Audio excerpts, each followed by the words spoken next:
welcome to lecture number 27 of GU103. So in this lecture, today we'll discuss a very interesting topic, which is not exactly from your textbook, but you'll still understand it. So to explain today's class, what I will do, I'll write my code in Ubuntu environment today. So if you remember at the beginning of this course, I explained you both way, means how to run your code in Ubuntu as well as how to run your code in Windows using VS Code. Okay, so today I will run my code from Ubuntu. So you can see this is my folder. This machine, that machine I'm running now here, it's a Linux machine. It's a Ubuntu machine. And in this Ubuntu machine, I have a file called file1.c. So file1.c is here. Try to understand the code line by line. I think it's not a big code and you will easily understand it. Header file. This is a function prototype and this is the main function a b. There are two variables and then I'm calling a function sum, which should actually add the value of a and b and return the value to k, and I'm printing here. So what do you think, what should be the output of this code? The output of this code should be 40 plus 50, it should be 90, right? It should give you the output 90. But what we know from our previous examples, that whenever we call a function like this, so we have to define the function in this file, means we have to write the function here, right? We have to define it here: integer sum, integer a comma integer b, and then here inside that function, sorry, inside that function we need to write a return a plus b. Okay, so basically we need to write a function. So here in line number 2, this is called function declaration or function prototype.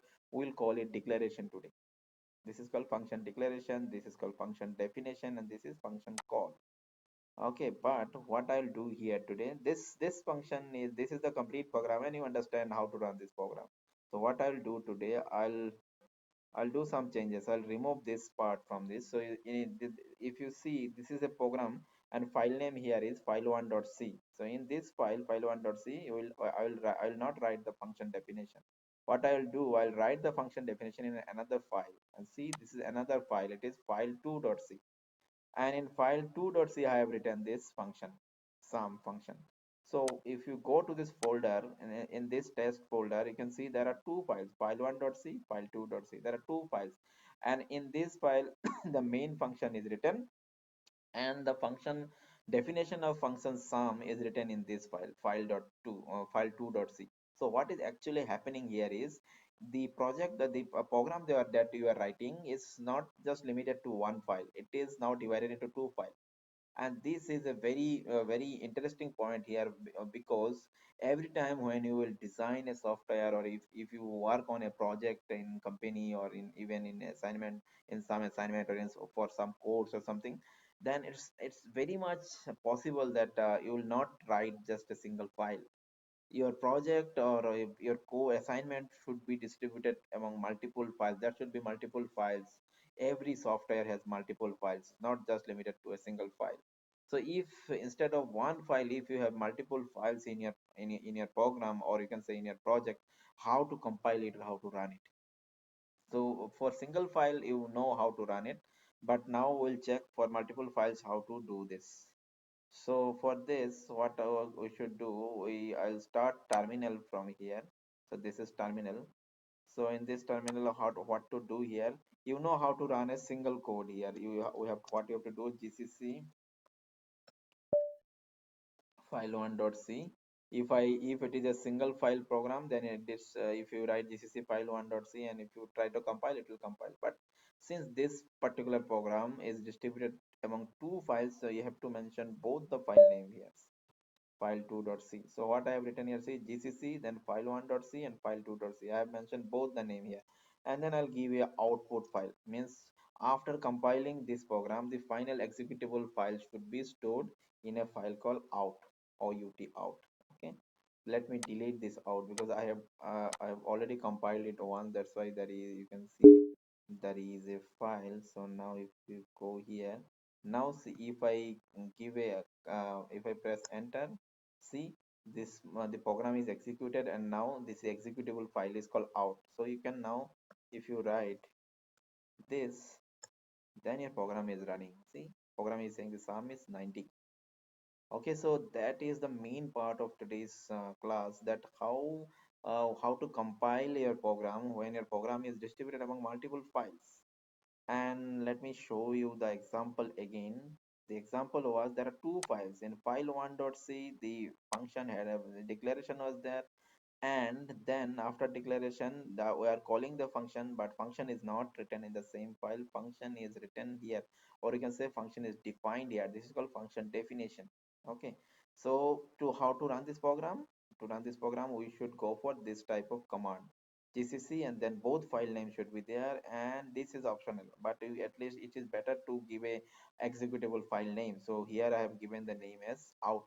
Okay, so now to some important part here. So if somehow if I, what if what suppose if I say that no, I will declare my function here. If I declare my this function here, means declare means writing prototype.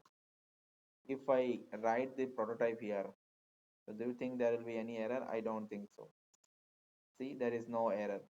So if you write the prototype here, means every function must have a prototype or must have a declaration, right? Declaration and definition both are required. So if the prototype, I have written the prototype here. So if, what if I remove this prototype from here? This is the command line, right? So do you think the program will run? Let me try. See, program is not running. Program is not running. Why? Because the program is actually distributed among multiple files, file 1 and file 2.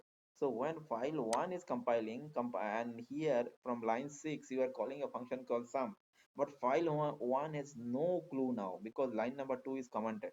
So after commenting line number 2, file number 1 has no clue about what is this sum is. Oh, there is no clue. Sum is not mentioned anywhere in this file.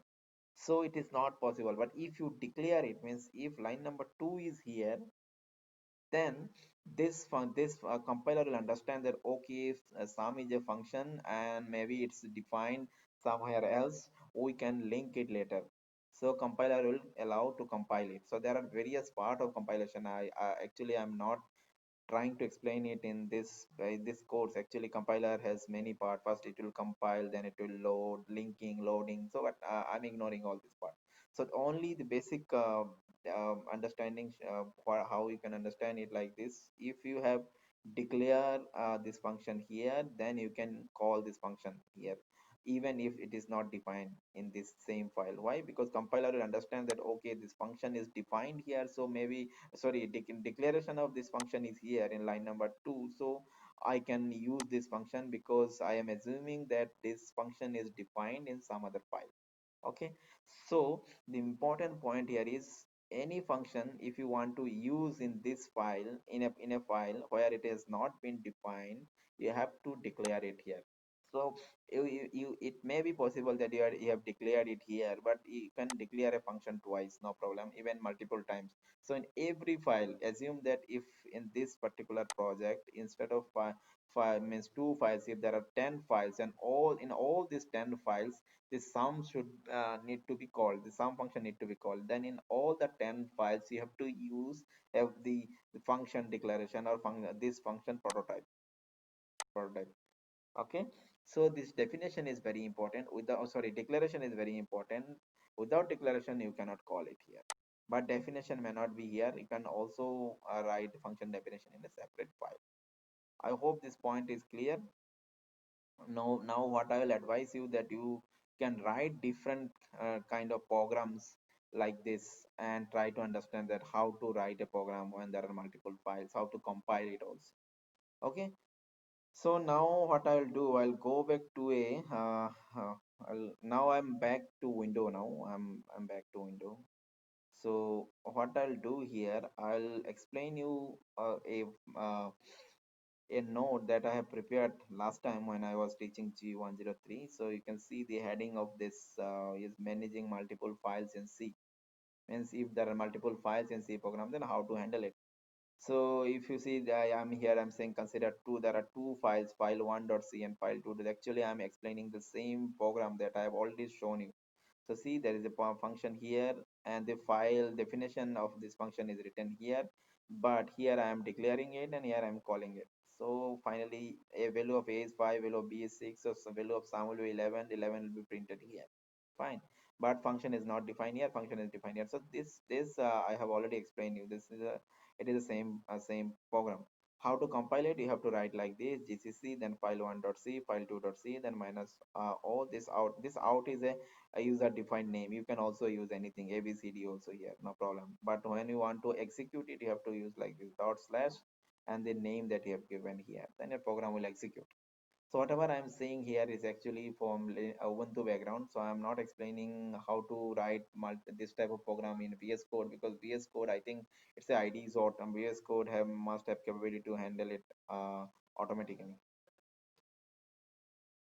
Okay, so now see, if you go for this particular example here, file1.c, file2.c, there are two files. So in file1.c, if you see this program, this function declaration is missing. That means the function prototype is missing here. So function sum must be declared. So if in that case, in this situation, if you compile it, then it will give you error, right? I have just shown you that if there is no declaration here, then it will show you a error. That is the written here program. This program will not compile. That we have just checked that this will not compile because definition declaration is not here. A function must need to be declared in every file before calling that function from the file. Means in every file, if you want to call a function, you have to declare it. Some exceptions are there that will be discussed. So let us check some exception. What is the exception? So here you can see in this particular program there are two file again, file1.c, file2.c. File1, I think it is same as it is, nothing changed here. Function declaration of sum integer a b, so it is same, this part is same. But here in you can see the sum function is written here, and the sum function is calling actually another function, multiplication. So when this sum a b will call a is 5, b is 6, so it will come here and it is 5, it is 6. But from this function again it is calling another function called multiplication, and this 5 value of x is 5, value of y is 6, so 5 will be called passed here, y will be passed here. So 5 into 6, 30 will be written here, and then final 30 will return here, and it will print 30. You can write this program and you can check it. Okay, but you cannot check it directly, because if you try to run this program will not execute. Let me show you that this program will not execute. Again, I am back in Ubuntu environment. Okay, so what I will do here, ये वाला line delete कर देते हैं, ये example में नहीं है. This I will say multiplication. Okay, and this will return a star b. Okay, and here instead of writing a plus b, what this function is doing, this is calling multiplication a comma a comma b, right? But as I said, this program will not execute. It will not compile. So try karte hain. Let us try why it, but it is compiling here, right? Why it is compiling? Oh yes, sorry, it will compile. I was giving a I should take a different example. Example उल्टा हो गया है, sorry. Just 1 minute. I'll show you when it will not compile. Abhi, I think now it will not compile. See, it is not compiling. So I was trying to explain this situation. What is the difference? Because just previously what I did, multiplication was up and sum was down. At that time it was compiling properly, but in this case it is not compiling properly. And file1.c, nothing is changed, it is exactly same. But and file1.c, I'm also declaring sum, so no problem in file1.c. But every, or if it is there is a problem, and problem is in file2.c. But what is the problem? The problem is the basic problem that I have explained you when I was explaining you the concept of function.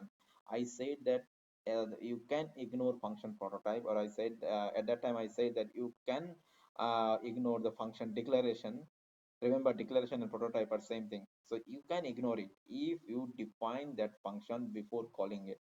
If you remember, I said that you can ignore the declaration part if you are defining that function before calling it, isn't it?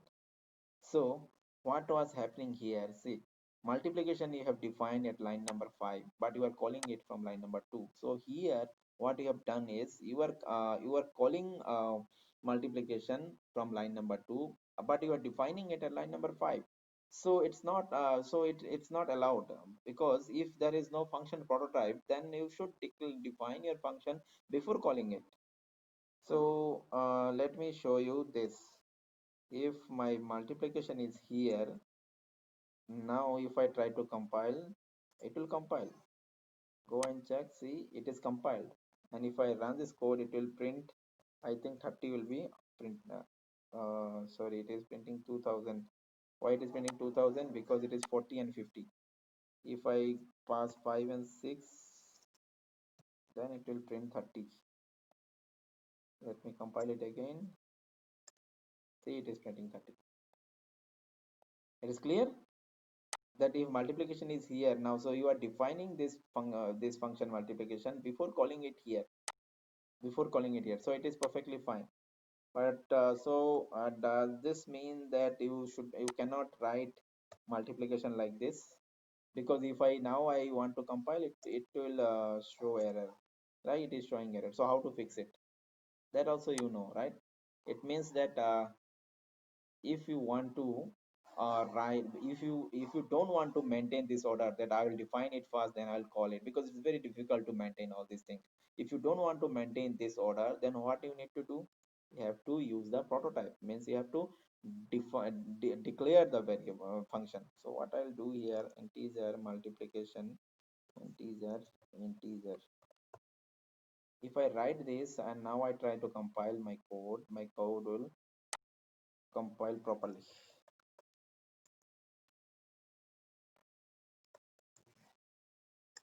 See, the code is compiling now, and you can also run this code and it is giving a perfect output.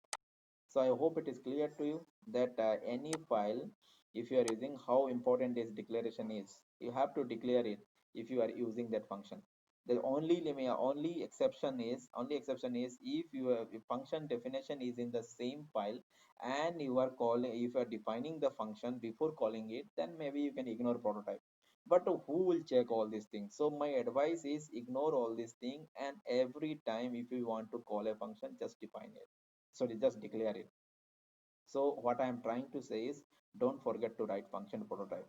And if your program has multiple files and you are calling a function, then from whichever file you are calling that function, add the function prototype. And you can add function prototype multiple files for the same function. It's not a problem. I hope everything is clear. So that, I think this was written here. It was written here that the above program will compile successfully. Why it will compile successfully? That I have already explained you. That this program will compile successfully because multiplication is written at top before calling it. Multiplication is defined, but here this function will not. This program will not run because here sorry, return, there should be multiplication. Mul is not written here, so return mul. Anyway, this program will not execute because this sorry, it is not mul. This is correct. This whatever written here is exactly perfectly fine. There is no issue here. So you can see sum here. So sum is calling multiplication, but multiplication is calling here and defined here, so this will show a compilation error. I have already explained you this concept. So from all the above discussion, we can conclude that it is better to declare each function before using them from a file. That I just said. Or you can also say this line, that from the above discussion, it is better to use function prototype in every file from where we're calling that function. Okay. So note that the same function can be declared in multiple files. As I said, the same you can write function prototype for same function in multiple files. It's not an issue. So this is the correct way to write a program. So that I have already written this program for you. Okay. So this is the file 1.c. and file 2.c. You have to declare this multiplication. What you can see, The two things here. In file1.c, I have not declared function prototype for multiplication, right? You can also go to my code and check. In this code, so if you go to file 2, there are two functions, sum and multiplication. But in file 1, I'm only writing prototype for sum and not for multiplication. Why? Because I'm not calling multiplication from file 1. If I'm not calling, then it's not necessary to include it here. And the same thing here, that there are two functions here, but I have only added prototype for multiplication, but not for sum, because I'm not calling sum for here. So that was explained here. That was written as a comment line here. Maybe I'll share this PDF also with you. This will be additional document. Though at the beginning of this course I said I will not share any PDF, but I think since this concept is not written properly in book, so I'll share this PDF with you. Okay. So let me show you another way. So there is another easy way to handle all these things, and that easy way I'll show you what this is the way. You can remove all these header files from anywhere, every place. How to do this? Sorry, yeah, you better. We should use another file. Now this file is header.h. Okay, rename. Open this file and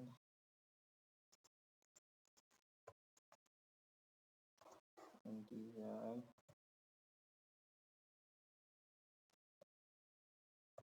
function prototype has no need of this, so I'll only write function prototype in this. Okay, and what I will do, I'll remove function declaration. So see what I am doing here. I am removing all the declaration from all this from both file1.c and file2.c. Now see, file1.c has also no declaration, and file2.c has also no declaration. Only the two functions are written. So how this program will run? What I will do here, instead of this, I have removed these two declaration in a separate header file. I have created a header file. Header file means the extension is .h. See, these two file are .c, but here the extension is .h, not c. So this is called header file. So now what I will do here, I'll include that header file. CLU include rehash include hash include header.h.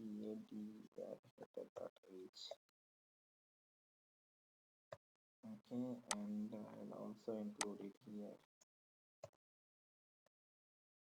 And maybe I have to, since I am including it twice, maybe it will give error. Let me check. If it will give error, then I'll explain you why it is giving error. It is not giving error, fine. Your program will execute. See, program is executing, but how it is executing? See, what I am doing here is I have created a separate header file. Okay, yeah, it will not give error. Basically, what I am doing here, see in file2.c, what I am doing, I am including this header file. Including the header file means the content of this header file will be included here. So these two line will be copied here in file.c. You are not copying it, but when you compile, the compiler will do this. And same thing here, you have written include header.h. So when you write include header.h, so in place of line 2, these two line will be copied here. You are not doing it, but compiler will do this for you. And that's why this as I said now, that can be error. Why I was saying error? Because the same thing, the content of this header file is including twice, here and here both. But in header file, what we have written, only we have written function prototype. And as I have said that you can declare a prototype any number of time for a particular function, so it's not a problem. So if you write some prototype of some here and prototype of some here again, then it's not a problem. That's why it's not giving a problem. So this is the best way. This is the best way. And most of the time when we write a complicated project and using C++, we have to use header files. You have to use header files, write all the declarations here, and then you can include the header files whenever you want to use it. And now maybe you will understand that why we are using this line, this thing has includes stdio.h every time from the beginning of this course. I have not explained it to you. That I just said that use it, but why we are using it? It's a header file. It's a not user defined. I have We are not designing it, but some expert people, or you can say the designer of this compiler, has created this header file, and there are a lot of function prototype already exist that we are using. One of them is called printf. One of them is called printf. You can check what if you just comment line number one, then printf will not work because printf is a function and it is it is declared in this stdio.h. Maybe it is defined somewhere else, but defined somewhere else, as I said, only declaration is required to compile a code, because after compiling during the time of linking and loading, the compiler will find out that from where the location where it is defined. So this is the advantage of header file. So if you remember, when we are doing some operation with string, that is strcat, strcmp. So these are also we are calling some function, but we are not defining them, right? We are just calling them. We have called strcat, we have called strcmp, but we have not defined that function. But to make it to so that we can call that function, what we did, we have included string.h. If you remember, we have written has include string.h. So it's the meaning of this is that when we write this, the hash include string.h, means all the function prototype related to strings are included in your program, because that's why you have included hash string.h. And now you can call all these functions because prototype is now available in your file, and now you can call those functions. So I hope the concept of header file is also clear. So the main concept that I have explained today is that how to write a program when there are means how to compile a program when there are multiple files involved, and if there are multiple files involved, then what is the importance of function prototype, function call, and function definition, and what should be the order of function call and function definition, and how to means how it is better to use a separate header file and how to include the header file. All these things I've explained. One more thing, if you go to this folder, you can see that there are sorry, I'm calling wrong key. See, if you go to this folder, you can see there are three files now, not just two files. File 1.c, file 2.c, and header.h. There are three files. This is generated file. So there are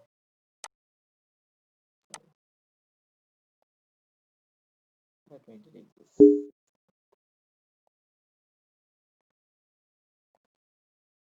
Okay, there are three files, but when I'm running it from here, if you see here, when I'm running it from here, I'm still using two files, gcc file 1.c, file 2.c, and -o.out, and it is correctly working. See, out file is created here now, and you can run it also using out. See, it is running.